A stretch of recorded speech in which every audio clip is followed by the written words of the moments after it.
Ng batang ito ay may kakayahang mag-level up, kaya siya ang naging pinakamalakas na may pinakamataas na stats, si Jinwoo na isang tipikal na pangit at nakakasuklam na bida na walang direksyon sa buhay.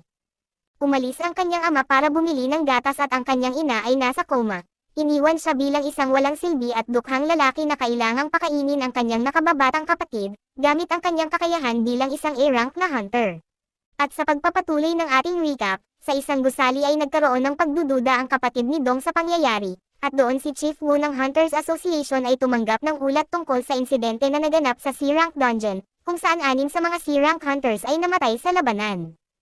Subalit ang mga nakaligtas ay mga D at E-rank hunters. Inakala ni Chief Wu na marahil tumakas ang mga mababang ranggo na mga hunters nang lumala ang sitwasyon, ngunit naitama siya nang malaman niyang nagawa nilang talunin ang dungeon boss ng mag-isa. Parang nakakatawa ito, ngunit pinaniniwalaan nilang ang D-rank na hunter na si Jinwoo ang tumalo sa boss salamat sa kanyang high-level equipment. Nainip si Wu at sinabihan ang kanyang kausap na dumiretso na sa punto kung mayroon siyang hinala tungkol sa sitwasyon. Subalit hindi iyon ang kaso at naging interesado lang siya dahil ang isa pang hunter na nakaligtas ay si Jinwoo, ang lalaking parehong nakaligtas sa double dungeon na maaaring pagkakataon lang kaso noong huli silang mag-check ay natiyak nila na mahina pa rin siya, kaya maaaring may kakaibang nangyari. May isa pang balita na nakakabahala, dahil isa sa mga S-rank hunters na namatay ay si Dong at di naman siya mahalaga sa kahit anong paraan, ngunit ang kapatid niya ay si Dong Yu kaya maaaring may problema sila sa pangyayari. Samantala si Jinwoo ay kakauwi lang sa bahay at sinalubong ng kanyang mahusay na kapatid na babae. Nasasabik siya dahil nag-uwi siya ng fried chicken kaso tinanong siya kung may nangyari bang espesyal sa kanya dahil bihira siyang bumili ng ganitong bagay. Hindi niya masasabing maganda ang nangyari sa kanya, ngunit nagawa niyang makapag-ipon ng sapat na pera para sa hospital bills ng kanilang ina, kaya nais niyang magbahagi ng kasiyahan kasama siya. Habang kumakain, tinanong siya ni Gia tungkol sa raid na pinuntahan niya noong huli, dahil malinaw na malaki ang kanyang kinita ngunit wala siyang mga karaniwang sugat mula sa pag-raid sa dungeon. Natutuwa siya na nakakuha siya ng bayad nang hindi napupunta sa ospital sa pagkakataong ito, ngunit ang kanyang tanong ay nagpadala sa kanya sa isang buong pagsusuri sa sarili at mahinahon niyang naalala na madali niyang napatay ang mga iyon ng walang hirap, at hindi naman niya partikular na kinamumuhian ang mga ito o anuman. Ginagawa lang niya ang kailangan niyang gawin para mabuhay at bumalik sa kasalukuyan si Jinwoo mula sa kanyang malalim na pag-iisip nang tanungin siya ni Gia kung maayos lang ba siya, kaya sinabi niya sa kanya na iniisip niya lang ang Holy Roman Empire na tulad ng ginagawa ng lahat ng lalaki. Uminom siya ng kanyang beer, ngunit biglang lumitaw ang isang status window na nagsasabing may nakitang nakakapinsalang substansya kaya magsisimula ito sa pag-detoxify sa kanya. Gusto niyang alamin kung ano ang nangyayari kaya tumayo siya para pumunta sa kanyang kwarto. Iniwan ang natitirang dried chicken para kay Gia. Sa kanyang kwarto, sinubukan niyang uminom ng ilang lata ng beer ngunit agad itong nabubuwag sa kanyang katawan ng system kaya hindi siya maaaring malasing muli. Nagtaka siya kung ito ba ay dahil sa isang uri ng skill na nakuha niya, kaya sinuri niya ang system at nalaman na nakuha niya ang isang skill na tinatawag na Blessing of the Weak bilang gantimpala. Ito ay isang skill na malaki ang pagtaas sa kanyang regenerative capabilities at nagka-cancel ng lahat ng negatibong status effects na ilalagay sa kanya. Ito ang gantimpala na nakuha niya mula sa double dungeon, ngunit dahil sa dami ng nangyari ay hindi niya naisip na tingnan ito. Ngayong malinaw na sa kanya, malamang ito ang dahilan kung bakit mayroon pa rin siyang braso at binti ngayon, dahil malamang ginawa ng skill na tumubo ulit ang mga ito habang siya ay nasa coma at marami pa siyang hindi naiintindihan tungkol sa system subalit sa ngayon ay nagpasya na lang siyang matulog. Mamaya ng gabing iyon, pumasok si Jie sa kanyang kwarto at sinabing may tumawag para sa kanya na nagngangalang Jinwoo. Kaya pagkatapos mag-isip ng kaunti ay nagpasya siyang lumabas para makipagkita rito. Sa Taite Cafe, humingi si Jinwoo ng paumanhin sa biglaang pagtawag at di inaasahan ni Jinwoo na makikita niyang muli si Jinwoo pagkatapos ng gulong pinagdaanan nila, ngunit sinimulan ni Jinwoo sa pagsasabing labis siyang nagpapasalamat sa kanya sa pagligtas ng kanyang buhay. Nagpasalamat din si Jinwoo sa kanya sa pagbibigay ng magic gem mula sa dungeon dahil malaki ang naitulong nito sa kanyang mga bayarin. Nagpasalamat din siya dito sa hindi paghulat ng tunay na nangyari sa Hunters Association dahil magdudulot ito ng malaking problema, kung malaman nila na pinatay niya ang 6 na hunters kahit na ito'y ginawa niya para sa self-defense. Tinanong ni Jinwoo kung bakit niya nais makipagkita, at sinimulan ni Jinwoo na hilingin sa kanya na sumali sa isang attack force kasama siya at bago pa man natapos magsalita si Jinwoo, agad na tumanggi si Jinwoo dahil hindi siya ang tipong tao na makikisama sa mayamang bata. Tumayo siya para umalis ngunit nagmakaawa si Jinwoo sa kanya na samahan lang siya sa 19 pang dungeon raids para matugunan ang kanyang mga kinakailangan para sa kanyang layunin. Pumayag si Jinwoo na pakinggan siya at muling naupo, kaya sinimulan ni Jinwoo ipaliwanag na nais niyang maging isang guildmaster.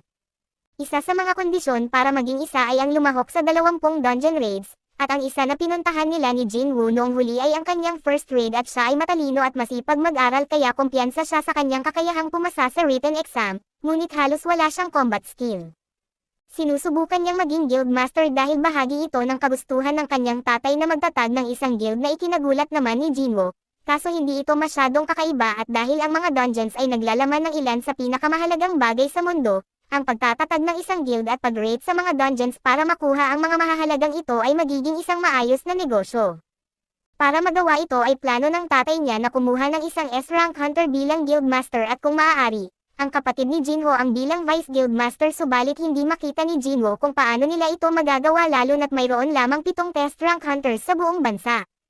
Bukod pa dito, si Min Banggo lang ang hindi pa sumasali sa isang guild ngunit nagretiro na siya at ito ay mag-iiwan ng tanging opsyon na mangakit ng hunter mula sa ibang guild, ngunit ang paggawa nito ay katumbas ng paglagda sa isang death note para sa kanyang guild. Kaya nais ni Jinwoo na makakuha ng karanasan na kinakailangan para siya mismo ang maging guildmaster. Dito pumapasok ang kanyang panukala dahil alam niyang gusto ni Jinwoo na itago ang kanyang kapangyarihan, kaya kailangan niya ng isang mapagkakatiwalaang kasama na makakapasok sa mga dungeons kasama niya at magtago ng kanyang lihim. At dahil sa kasalukuyan siyang nasa E-rank, mas kahanga-hanga para kay Jinwoo na malinis ang mga dungeons habang kasama siya at di rin siya dumating ng walang plano dahil inilabas niya ang isang file mula sa kanyang bag at iniharap ito bilang isang bargaining chip. Ito ay ang floor plan ng isang gusali na pag-aari ng kumpanya ng kanyang tatay na kasalukuyang nagkakahalaga ng 30 bilyon. Kaya kung papayag si Jinwoo, magiging sa kanya ang gusaling iyon at nangangahulugan ito na babayaran siya ng 30 bilyon para lamang sa pagpunta sa 19 na raids at karaniwan, tatanggapin niya agad ang trabaho ngunit dahil siya lang ang tanging tao sa mundo na makakataas ng kanyang antas, iba ang kwento para sa kanya. Kung patuloy siyang makakakuha ng karanasan sa ganitong rate, balang araw ay aabot siya sa S-rank at maaaring lumampas pa ito at sa puntong iyon, hindi na magiging malaking halaga para sa kanya ang 30 bilyon. Mayroon ding katotohanan na hindi siya sigurado kung ang pagtutulungan ba ng mga tao ay makakaapekto sa kanyang rate ng pag-level up, kaya sa mga kadahilan ng iyon ay tinanggihan niya ang alok ni Jinwoo. Samantala sa Amerika ay nangongolekta ng impormasyon si Dong Yu at ito ang kapatid ni Dong Sok, at ito'y tungkol kay Jinwoo at Jinwoo dahil sila lang ang nakaligtas habang ang kapatid niya ay hindi. Pinakuha niya sa kanyang sekretarya ang mga file at saka nagtanong kung ano ang mangyayari kung pumatay siya ng isang tao sa ibang bansa.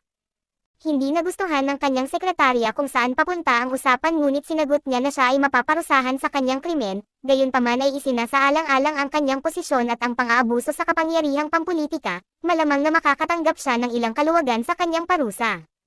Matapos ito, hiniling niya sa kanyang sekretarya na linisin ang kanyang schedule dahil mayroon siyang tiyak na biyahe na kailangan niyang puntahan, ngunit hindi siya pinapayagan ng kanyang sekretarya na umiwas sa kanyang mga tungkulin bilang guildmaster.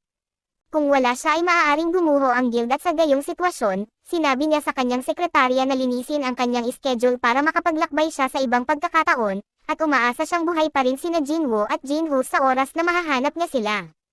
Kinabukasan, makikita natin sina Jinwoo at Jia na magkasamang tumatakbo sa umaga at bihirang gusto niyang mag-ehersisyo, ngunit marahil ito ay dahil ayaw niyang lumaki pagkatapos ng lahat ng fried chicken na kinain niya kagabi. Sinabi ni Jinwoo sa kanya na magpatuloy lang sa pagtakbo sa kanyang sariling bilis habang siya ay lumalayo para matapos ang kanyang araw-araw na workout quest. Pagkatapos niyang matapos, natanggap niya ang kanyang gantimpala ngunit nagpasya siyang hindi muna ito kunin sakaling kailanganin niya ito sa ibang pagkakataon tulad ng huling nangyari. Napansin din niya na tuloy pa rin ang pagbilang kahit na nakumpleto na niya ang kinakailangang 10 kilometro. Naisip niya na maaari siyang makakuha ng karagdagang gantimpala kung magpapatuloy siya kaya nang sa wakas ay naabutan siya ni Jia ay muling tumakbo siya. Pagkatapos ng ilang pagtakbo, napansin niyang huminto ang counter nang umabot ito sa 20 kilometro, kaya ginawa niya ang dagdag na push-ups at sit-ups hanggang sa ma-max out din niya ito at nakatanggap ng isa pang gantimpala. Pinili niya ang isang blessed random loot box at nakakuha ng espesyal na susi na nagbubukas ng pinto patungo sa Demon Castle. Ang kinakailangang rank ay S-rank subalit sinasabi din ito na ang mga sangkap para sa isang elixir ng buhay na maaaring magpagaling ng lahat ng sakit ay maaaring makalap doon, na eksakto ang kailangan ni Jinwoo para tulungan ang kanyang ina. Nang gabing iyon, binisita niya ang kanyang ina na hindi pa rin sumasagot at nagpa siya na gagawin niya ang lahat para magamot siya at mamaya, binuksan niya ang pinto patungo sa Demon Castle kahit na ito ay isang S-rank dungeon na walang katiyakan na kaya niyang hawakan ang mga monster doon, ngunit kailangan niyang mag-take ng risk. Pumasok siya sa gate at na-transport sa isang mainit na impyerno, at inaamin niyang natatakot siya sa paglalakad dito ngunit kahit na magkaproblema, maaari pa rin niyang gamitin ang return stone na nakuha niya mula sa instance dungeon.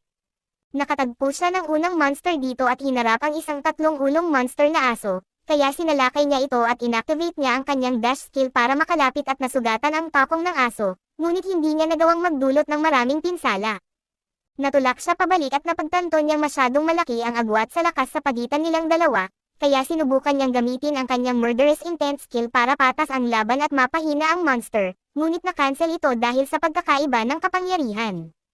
Sinubukan ni Jinwoo na saksakin ito sa mukha gamit ang kanyang dagger, kahit na tumama ang kanyang saksak ay hindi sapat ang epekto ng paralysis para mapigilan ang monster at nagsisimula na siyang maubusan ng mga opsyon at wala siyang magawa kundi tumakbo at umiwas. Ngunit nabigla siya ng monster at nakagat ang isang malaking piraso mula sa kanyang braso, pagkatapos ay itinapon siya sa lupa at tinapakan hanggang sa mawala ang isang bar ng kanyang health, at parang hindi pa sapat ang lakas niya kaya inactivate ng Cerberus ang isang skill na dinodoble ang lahat ng stats nito, kaya imposible nang talunin ito ni Jinwoo sa puntong ito. Bago pa man niya maisip kung ano ang nangyayari, naitapon siya sa isa pang pader na naiwan na lamang ang kalahati ng kanyang kalusugan at wala na siyang ibang pagpipilian habang muling sumusugod ang Cerberus, kaya tinanggap niya ang kanyang gantimpalang full recovery at tumalon sa mukha nito bago saksakin ang mata nito. Natuwa si Jinwoo na sa wakas ay nagawa niyang makapinsala, ngunit pagkatapos ay inabisuhan siya ng sistema na ang atake na kanyang inilunsad ay hindi talaga nakasakit dito. Natulak siya pabalik muli at nabawasan ang kanyang kalusugan hanggang sa bumaba ito ng higit pa sa kalahati. Patuloy ang pag-atake ng Cerberus kay Jinwoo hanggang sa siya ay naitapon at nagulong ng 4 na beses sa sahig. Naging desperado siya kaya nagtapon siya ng alikabok para magkaroon ng oras at makahanap ng lugar na pagtataguan. Napagpasyahan niyang masyadong mapanganib ito kaya balak niyang gamitin ang return stone, ngunit bago niya magawa, natagpuan siya ng Cerberus at naitapon ito palayo at may dalawa na lang siyang pagpipilian, talunin ang Cerberus o mamatay.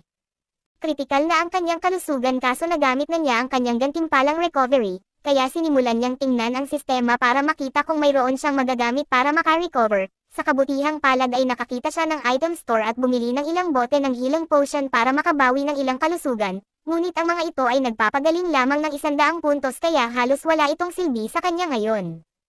Bilang huling paraan, nilaklak niya ang bote ng lason na nakuha niya noon para sa 20% na pagbabawas ng pinsala bago muling umatake ang Cerberus, at ngayon ay nasa bingit na siya ng kamatayan at doon ay umatake si Jinwoo na parang bagong tao. Paulit-ulit na sinasaktan ang Cerberus at palaging tina-target ang mga mata nito tuwing may pagkakataon siya.